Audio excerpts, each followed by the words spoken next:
increases Spain's Catholic tyranny.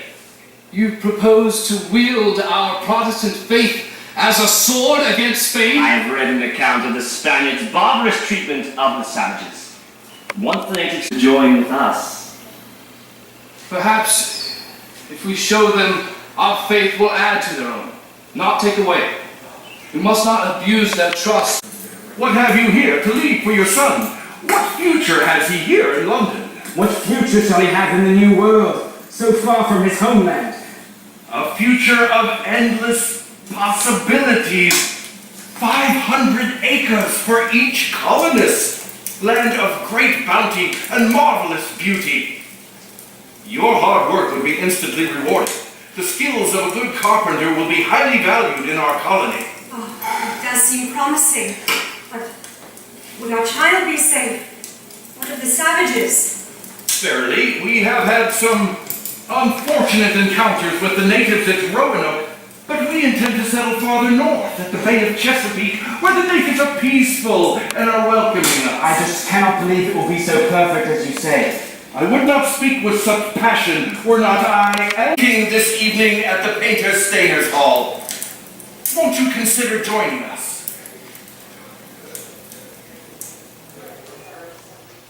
Sir Walter Raleigh recommended I speak with you. Master White, I know what you seek, and I fear I shall disappoint you. I have no more interest in venturing in this foolhardy enterprise. My business partners warned me it was folly to invest with Raleigh. I now fear they were right. Foolhardy, you say? Why, it is the most profitable opportunity of the age. A claim in the New World. Gold and silver are sure to be found, and in amounts at least equal to that of a Spanish treasure ship. Yes, well, it seemed a good venture, but war with Spain is now imminent. To obtain more ships is almost impossible. Raleigh's charter expires next year. I am not confident in the Queen's commitment to your colony. By my troth, all has not turned out as we had hoped. But it has only begun, good sir. We have had difficulties, verily. Some disasters, I should say. But you must not abandon your commitment so soon. This enterprise requires the faith and diligence of so many to succeed. Would the Spaniards have such an empire today had they abandoned their colonies at the first sign of hardship? Sacrifice enough. And what of the colonists? There are 116 men, women, and children abandoned in the New World. Over 1,000 leagues from their native land.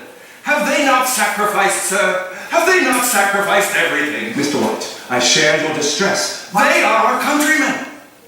They are depending on us. How can we abandon them?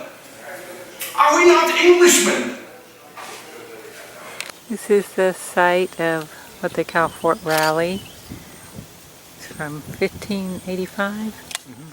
1585, the first English settlement with men, women, and children, poisoned because the year before they came, commander of a previous male settlement went and tried to massacre the Algonquin Indians, who were still mad about it when these new settlers came a year later.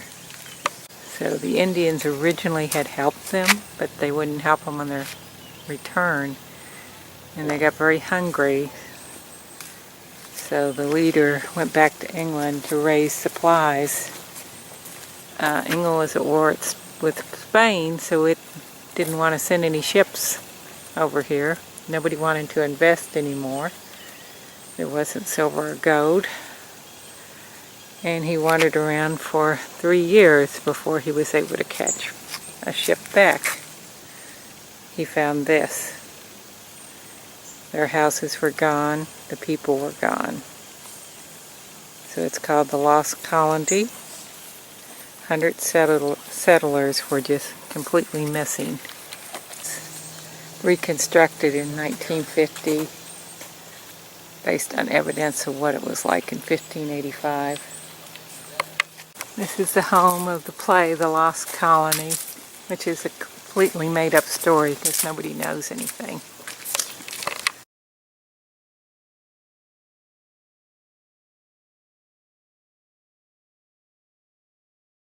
The stage is an extremely long-running play. It has changed over the years. What a beautiful background with the bay.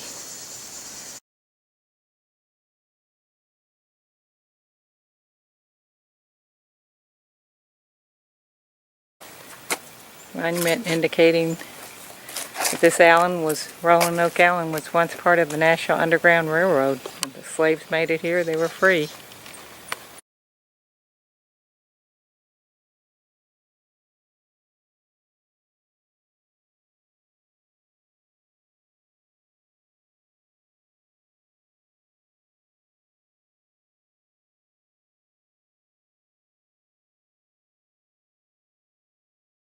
Worth it. This is Jeanette's Pier.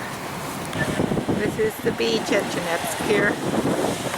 Established in 1939, rebuilt in 2011.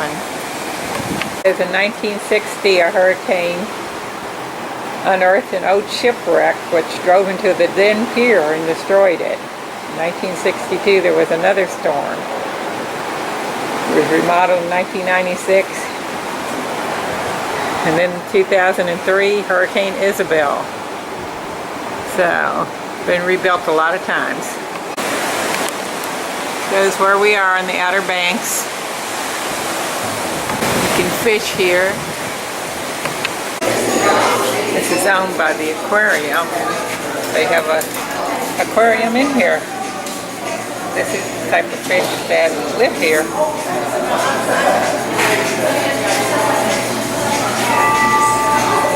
There's a shark coming around. It's on the other side.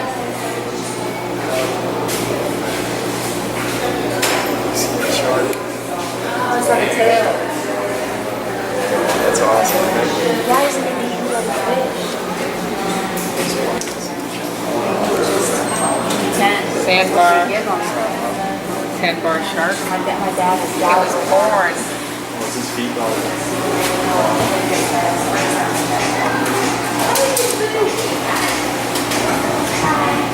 That's a shark that was actually born in this aquarium. It doesn't matter where they're born, they don't receive any parental care.